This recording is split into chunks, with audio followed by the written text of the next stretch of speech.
Hello student, study physics channel में आपका स्वागत है। आज आपको मैं D N. Tripathi electric capacitor and dielectric का अगला पार्ट बताने जा रहा हूं, जिसमें आपका है formula of capacitance of a parallel plate capacitor बच्चों ध्यान देना है कि आपको फार्मूले को इस्टेब्लिश करना है पैरेलल प्लेट कैपेसिटर। तो सपोज दैट कि ये आपका एक्स एंड वाई ये दो पैरेलल प्लेट है। X and Y are parallel plate and distance between them ये कैपिटल स्मॉल डी है। ध्यान देना है ईच प्लेट की जो क्रॉस सेक्शनल एरिया है वो कैपिटल ए है। बात आती है कि जब हम एक्स प्लेट को प्लस क्यू चार्ज देते हैं तो by induction inside of the Y plate negative charge are produce, और ये आपका अर्थ हो गया। ध्यान देना है कि हमें फार्मूला प्रूव करना है, इस्टेब्लिश करना है कैपेसिटेंस का। तो एक बार देखिए, प्रूव करने में suppose X and Y are two parallel plate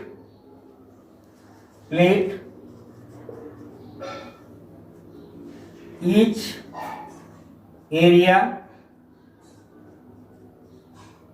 of a plate capital A, let distance between the x y plate is D। Then सबसे पहले क्या करना होगा, आपको इलेक्ट्रिक फील्ड निकालना होगा। तो सपोज दैट कि हमारा इसके बीच डाई इलेक्ट्रिक मीडियम कितना है, के डाई इलेक्ट्रिक मीडियम के है या डाई इलेक्ट्रिक मीडियम के में रखा हुआ है।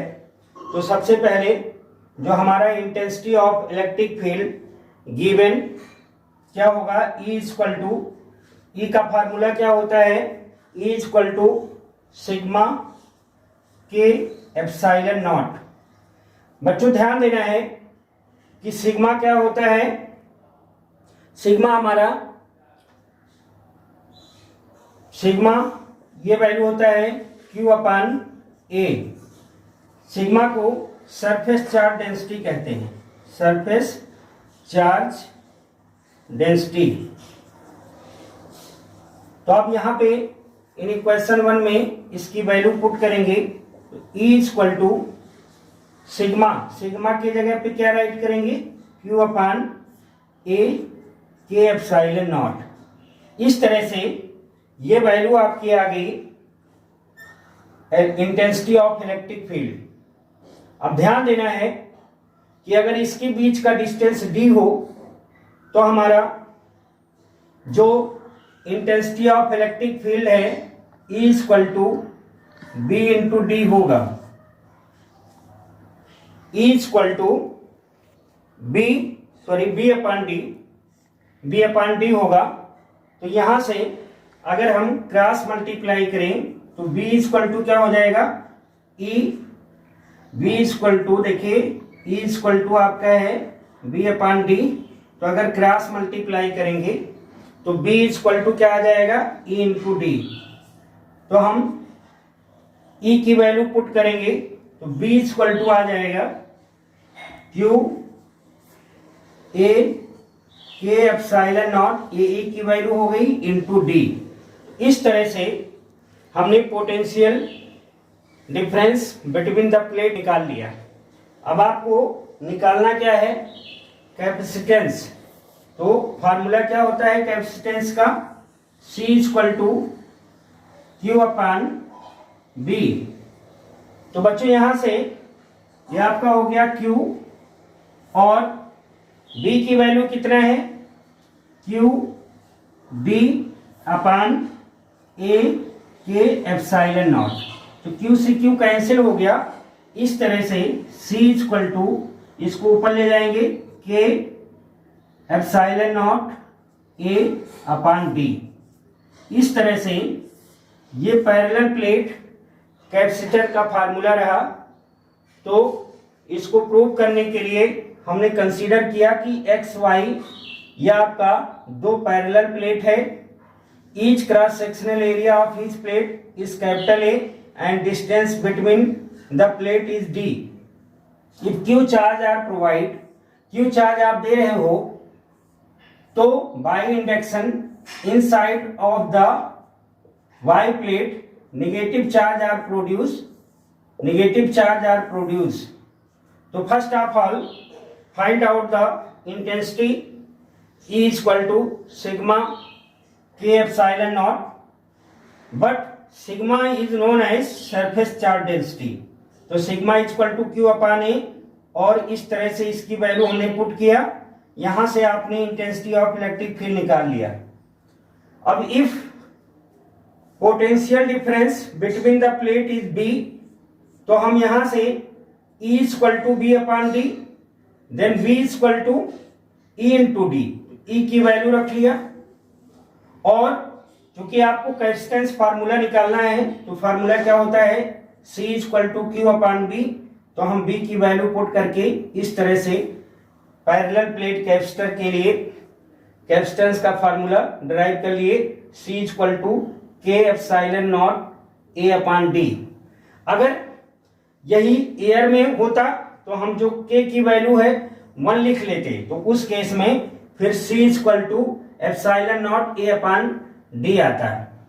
इस तरह से बच्चों अब आपको सेकंड जो प्रूफ करना है, फार्मूले को डिराइव करना है, वो आपका capacitance of parallel plate capacitor, parallel plate capacitor with dielectric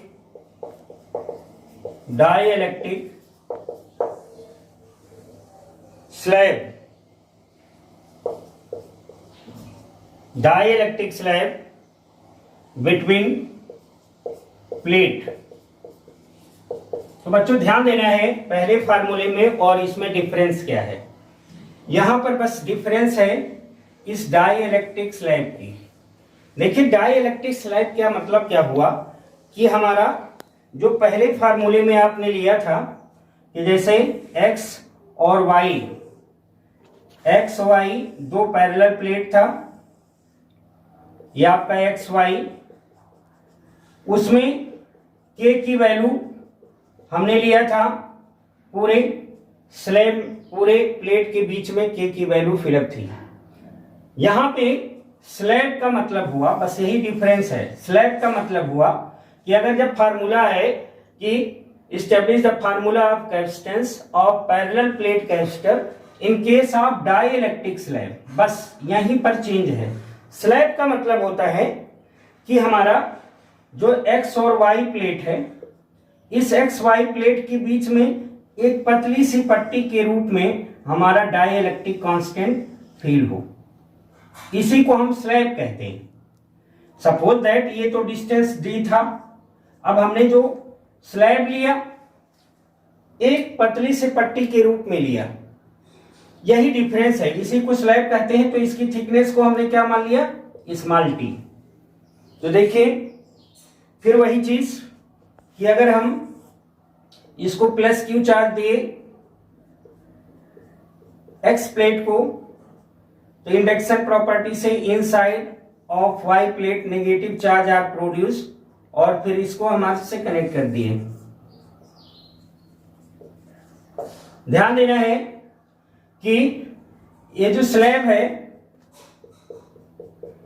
यहां पे डाइलेक्ट्रिक कांस्टेंट है मीडियम में के, और बाकी का पार्ट क्या होगा, एयर होगा। तो हमें करना क्या होगा कि अब यहां पे जो हमें फार्मूला निकालना होगा, एक बार एयर के लिए निकालेंगे और फिर एक बार हम इस जो डाइलेक्ट्रिक स्लैब है इसके लिए इस केस में इंटेंसिटी ऑफ इलेक्ट्रिक फील्ड निकालेंगे। तो सबसे पहले अगर हम बात करें तो जो हमारा एयर वाला पार्ट है, in air part of X Y plate, इसमें हमारा अगर हम इसको E1 मान लें और इस वाले पार्ट को क्या मान लें, E2, तो पहले E1 की वैल्यू क्या होगी, E1 इक्वल टू, तो आपको हमने बताया था कि E1 चूंकि एयर वाला पार्ट है इस नाते K की वैल्यू यहाँ 1 होगा, तो उस केस में जो वैल्यू होगा वो सिर्फ सिग्मा अपान क्या होगा, एप्सिलॉन नॉट। बच्चों अभी हमने बताया था कि सिग्मा क्या होता है, surface charge density Q upon A, तो यहां से जो E1 की वैल्यू हो जाएगी वो आपका हो जाएगा Q upon A into epsilon not. And अब हम इसकी बात करें, ड्यू टू स्लैब जहां पे डाइलेक्ट्रिक कांस्टेंट क्या है, K है, तो इस के बीच जो है इंटेंसिटी ऑफ इलेक्ट्रिक फील्ड अगर E2 हो तो इसकी वैल्यू क्या हो जाएगी, इसकी वैल्यू हमारा क्या हो जाएगा कि यही जो है E1 अपान क्या हो जाएगा आपका K, तो वैल्यू क्या हो जाएगा, देखिए E1 की वैल्यू क्या है, Q A एप्सिलॉन नॉट और इनटू क्या हो जाएगा, K हो जाएगा। इस तरह से आपने E1 और E2 को डिटरमाइन कर लिया। अब बात आती है कि हमें potential difference between the plate निकालना है, potential difference between the plate. तो देखिए if potential difference between the plate ये आपका V हो तो फार्मूला आपने देखा था B equal to E into D. ध्यान देना है कि हमारा ये जो पार्ट है आपका E1 वाला पार्ट कौन सा था, ये एयर वाला पार्ट था, तो एयर वाला पार्ट कितना हो गया, पूरा D है, इसमें से जो स्लैब का थिकनेस है T माइनस हो जाएगा, तो ये आपका हो जाएगा D minus T plus E2, और E2 के लिए थिकनेस कितनी है T। तो बच्चों आप वैल्यू पुट करना है, तो V equal to value put करिए, तो हमारा क्या हो जाएगा, B इक्वल टू E1 की वैल्यू क्या है, Q upon A epsilon not D minus T plus E2 की वैल्यू कितनी है, Q upon A epsilon not K, तो ये B की वैल्यू हुई। देखिए अगर इसको हम सिंप्लीफाई करें तो B इक्वल टू इसमें से कॉमन क्या होगा, Q upon A epsilon not, और बचेगा क्या, यहां पे बचेगा D माइनस T, और प्लस यहां पे क्या होगा, Q upon A epsilon not बाहर ले लिया, तो यहां पे जो वैल्यू होगी वो आपका सिर्फ बचेगा T अपान K। तो इस तरह से आपने B की वैल्यू निकाल लिया। आपको निकालना क्या है, तो C का फार्मूला क्या होता है, C equal to Q upon B। तो अब यहां से फ्रॉम इक्वेशन 1 मान लिया जाए, वैल्यू V की पुट करेंगे तो C इक्वल टू क्या आ जाएगा, Q, और अपान B की वैल्यू ये है, क्या है, Q upon A epsilon not और D minus T plus T अपान K। तो देखिए Q से Q कैंसिल हो गया, बाकी पार्ट आपका ऊपर जाएगा, तो क्या हो जाएगा epsilon naught A upon B minus T plus T upon K।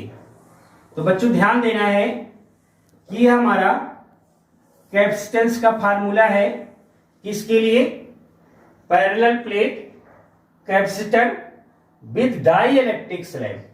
यही इसमें डिफरेंस है, डाई इलेक्ट्रिक स्लैब यह आपका डिफरेंस है, जिसमें इस केस में हम पहले एयर वाले पार्ट के लिए इलेक्ट्रिक फील्ड E1 निकालेंगे और फिर आपका डाइलेक्ट्रिक पार्ट वाला जो है वो आपका E2 निकाला जाएगा। और इस तरह से पोटेंशियल निकालने के लिए B equal to E1 D plus E2 और D मतलब T माइनस T, और इस तरह से B निकाल के और हम C equal to Q upon B में इसकी वैल्यू पुट करके हम कैपेसिटेंस का फार्मूला निकाल लेंगे। बच्चों ध्यान देना है कि अगला formula energy density in capacitor, energy density in capacitor.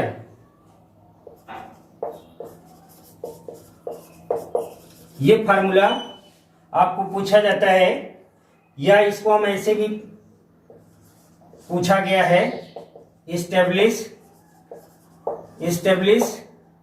U equal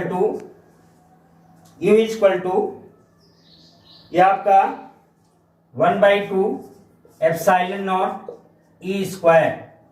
U क्या है, ये रिप्रेजेंट करता है एनर्जी डेंसिटी। तो ये कई बार पूछा गया है, ये इंपॉर्टेंट भी है, ध्यान देना है बच्चों। हमने पहले वाले वीडियो में ये बताया था कि जो स्टोर ऑफ पोटेंशियल एनर्जी है उसका फार्मूला क्या होता है, U equal to 1/2 CB square. Already you know that कि हमारा पोटेंशियल एनर्जी का फार्मूला ये आपका होता है। Consider this is the equation number 1। बच्चों ध्यान देना है, ये U equal to 1/2 CB square जो potential energy store in capacitors का फार्मूला होता है, ये हमारी पहले वीडियो में इसको हम अच्छी तरह से एक्सप्लेन किए हैं। तो अगर जिनको देखना है वो हमारे फर्स्ट वीडियो को अच्छी तरह से इसकी इस्टेब्लिश का फार्मूला आप देख सकते हैं।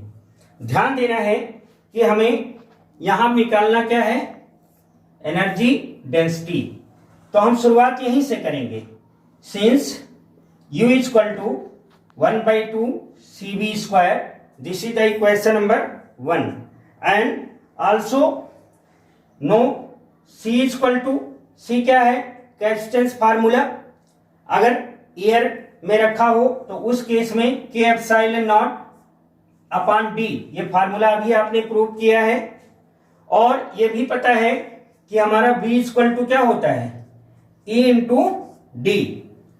तो अब ये दोनों वैल्यू नाउ फ्रॉम इक्वेशन 1 में पुट करेंगे तो आपका होगा क्या, अगर इसको पुट करिए तो U इक्वल टू 1/2 C की वैल्यू कितना है, A epsilon not upon D, और B स्क्वायर, तो B की वैल्यू कितना है, ED का स्क्वायर।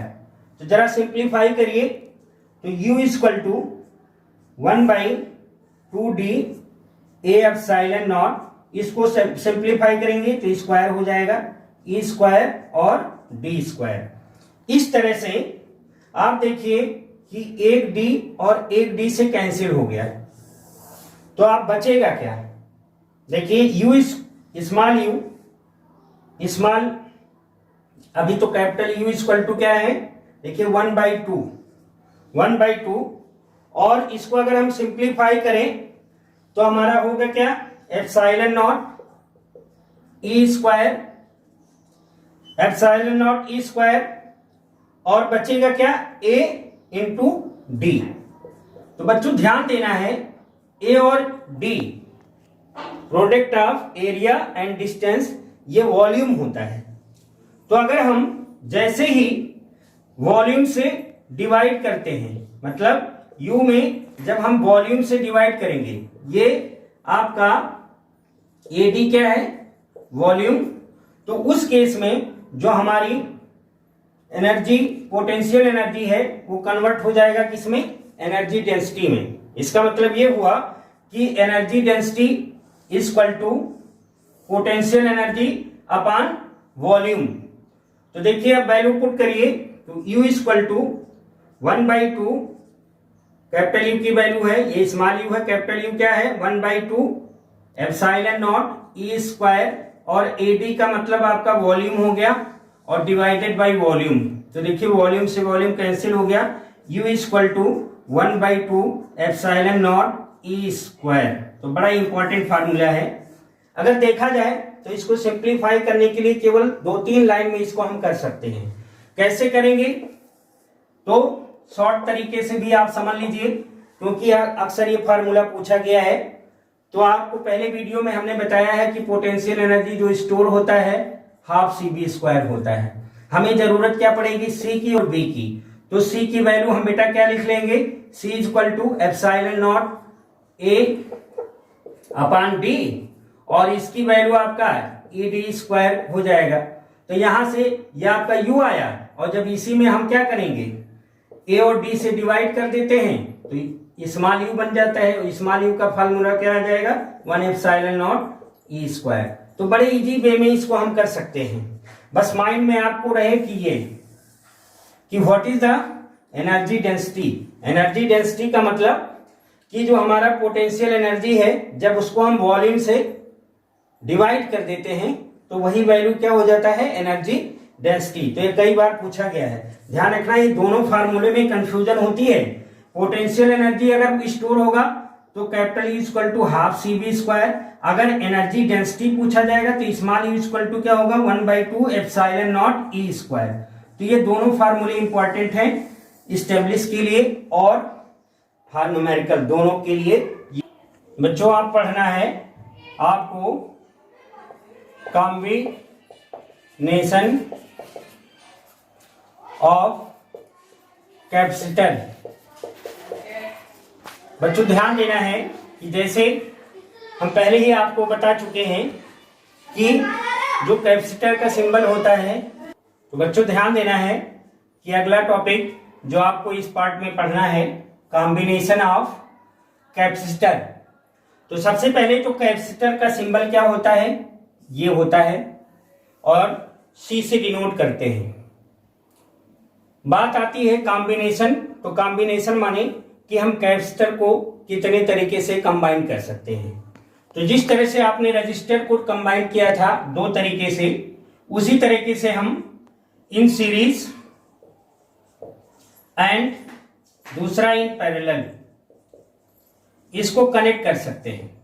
सीरीज का मतलब जब एक ही वायर से हमारा कैपेसिटर कनेक्ट होगा तो ये सीरीज होगा, C1, C2, C3, C4, और जब अलग अलग वायर से इसको हम कनेक्ट कर देते हैं तो ये पैरेलल हो जाता है।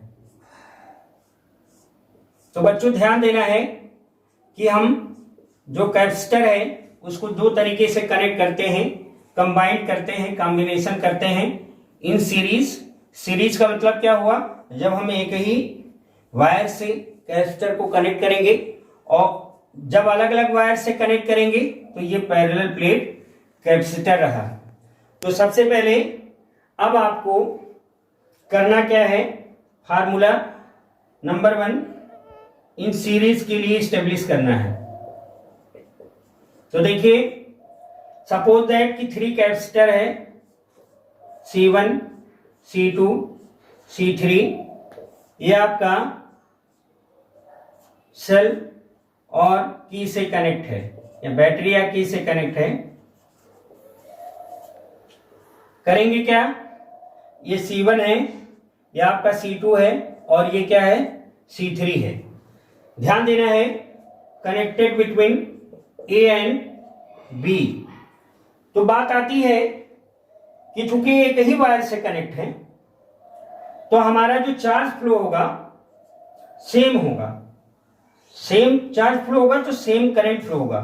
इसका मतलब कि ये आपका +Q और ये minus Q plus Q minus Q plus Q minus Q.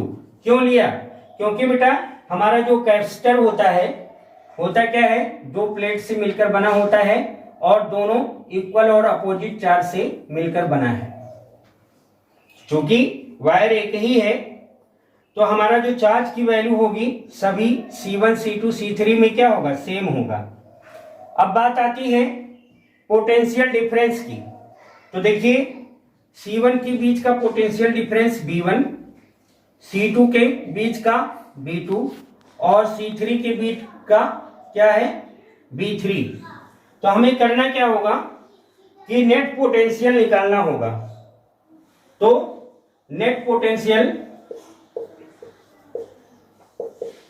Between A and B, देखिए नेट पोटेंशियल क्या होगा A और B के बीच का, V equal to B1 plus B2 plus B3, this is equation number 1। अब बात करेंगे B1 निकालेंगे। तो B1 किसके बीच का पोटेंशियल है, C1 का। तो Q तो कांस्टेंट है तो हमारा वैल्यू क्या हो जाएगा, Q अपान C1। ये किसके रहा, बिटवीन C1। इसी तरह से B2 तो Q upon C2 between C2। And अगर हम C3 का निकालेंगे उसके बीच का पोटेंशियल डिफरेंस तो Q अपान क्या होगा, C3 बिटवीन C3।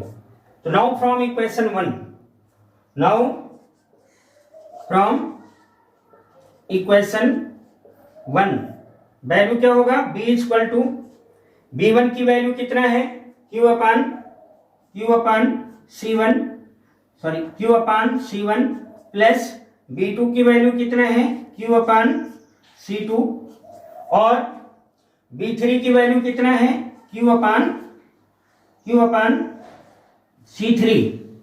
अब अगर इसको हम सिंप्लीफाई करें तो Q कॉमन है तो वैल्यू क्या हो जाएगा, Q तो कॉमन हो गया 1 अपान C1 प्लस 1 अपान C2 प्लस 1 अपान C3। इसको नीचे लाएंगे Q को तो Q upon B upon Q equal to क्या हो जाएगा, 1 अपान C1 प्लस 1 अपान C2 प्लस 1 अपान C3। और बेटा होता क्या है, B अपान Q क्या होता है, 1 अपान C1। ये क्या होता है, 1 अपान C1। तो 1 upon C1 equal to 1 upon C equal to B upon Q 1 upon C। ये हो गया C1 1 अपान C2 1 अपान C3। ध्यान देना है, बड़ा ही इंपॉर्टेंट फार्मूला है कि अगर कैपेसिटर हमारा सीरीज में कंबाइंड है तो सीरीज के केस में फार्मूला क्या आएगा, रिजल्टेंट। अगर 3 है तो हम 3 सभी 1 अपान C1 प्लस 1 अपान C2 प्लस 1 अपान C3। अगर चौथा भी कनेक्ट है तो 1 अपान C4। अगर पांचवा है तो उसी तरह से कनेक्ट कर जाएंगे। तो ये आपका जब हमारा कैपेसिटर है एक ही वायर से कनेक्ट होता है तो ऐसे कॉम्बिनेशन को हम सीरीज कॉम्बिनेशन कहते हैं। और ध्यान देना है कि इस केस में हमारा Q चार्ज तो सेम रहता है, Q की वैल्यू कॉमन रहती है। क्यों कॉमन रहता है, क्योंकि वायर एक ही है तो जो चार्ज फ्लो होगा वो सेम सभी में फ्लो होगा, लेकिन पोटेंशियल डिफरेंस क्या होगा, सबका अलग अलग हो जाएगा। तो इस तरह से माइंड में आपको रखना होगा ये फार्मूला कि जब हम सीरीज का फार्मूला निकालें तो ये चीज ध्यान रखेंगे, total potential B1 plus B2 plus B3 है। तो इजिली वे में आप इस डेरिवेशन को प्रूव कर सकते हैं। तो बच्चों आपका सेकंड कॉम्बिनेशन क्या है, इन पैरेलल। इसका मतलब यह है कि जो हमारा कैपेसिटर है वो एक ही वायर से ना कनेक्ट होके जब अलग अलग वायर से कनेक्ट होता है तो उसको हम पैरेलल कॉम्बिनेशन कहते हैं। सपोज दैट हमने C1 C2 और C3 तीन कैपेसिटर लिया है और जो A और B के बीच में कनेक्ट है, A और B के बीच में कनेक्ट है, यह आपका बैटरी और की से कनेक्ट है। ध्यान देना है कि अब की बार चूंकि यहां से जो चार्ज फ्लो करेगा यहां पे पहुंचेगा, भाई करंट फ्लो किया, चार्ज फ्लो किया, लेकिन वायर अलग अलग हो गया, तो सभी में क्या होगा, हमारा चार्ज की वैल्यू अलग हो जाएगा। मैंने इसमें क्या होगा, प्लस Q1 माइनस Q1, इसके बीच क्या होगा, प्लस Q2 माइनस Q2, इसके बीच क्या होगा, प्लस Q3 माइनस Q3, लेकिन हमारा कांस्टेंट क्या होगा, पोटेंशियल डिफरेंस। तो ध्यान देना है कि अब हम जब पैरेलल C1 C2 C3 को कनेक्ट किए तो बिटवीन A एंड B हम निकालेंगे क्या, रिजल्टेंट चार्ज निकालेंगे। Q इक्वल टू क्या होगा, Q1 Q2 plus Q3। This is equation number 1। ध्यान देना है कि अब की बार पोटेंशियल कांस्टेंट है, तो हमारा Q1 इक्वल टू क्या होगा, C1B, Q2 इक्वल टू क्या होगा, C2B, Q3 इक्वल टू क्या होगा, C3B। नाउ फ्रॉम इक्वेशन 1 देखिए वैल्यू पुट करेंगे तो Q इक्वल टू, इसकी वैल्यू हो जाएगा C1B plus C2B plus C3B। तो यहां से Q अपान, देखिए यहां B क्या होगा, कॉमन हो जाएगा, तो बचेगा क्या, C1 plus C2 plus C3। अगर इसको सिंप्लीफाई करें तो नीचे आएगा Q upon B equal to C1 plus C2 plus C3, और Q अपान B बेटा क्या होता है, C होता है, कैपेसिटेंस होता है, तो ये वैल्यू हो गया C1 plus C2 plus C3। तो माइंड में आपको ध्यान रखना होगा कि जब हमारा कैपेसिटर पैरेलल में कनेक्ट होता है तो यहां कांस्टेंट क्या होता है, V, वैरी, ये कांस्टेंट होता है, और वैरी क्या करता है, चार्ज वैरी करता है। तो ये ध्यान रखना है कि हमारा चार्ज की वैल्यू क्या होती है, ये चेंज होती है, चार्ज की वैल्यू क्या होती है, चेंज। V क्या होता है, कांस्टेंट। तो आपने देखा आज जो हमने वीडियो में आपको शेयर किया, इंपॉर्टेंट रखने वाली बात क्या है, सबसे पहले पैरेलल प्लेट कैपेसिटर का formula C equal to K epsilon naught A by D। यही अगर एयर में है, बिटवीन एयर, तो K की वैल्यू 1 हो जाती है, तो C equal to epsilon naught A upon D। इसी तरह से जब हम स्लैब का फार्मूला प्रूव किए तो उस केस में भी फार्मूले को स्टेब्लिश किए, और आपको बताया एनर्जी डेंसिटी का फार्मूला U इक्वल टू 1/2 आपका एप्सिलॉन नॉट E स्क्वायर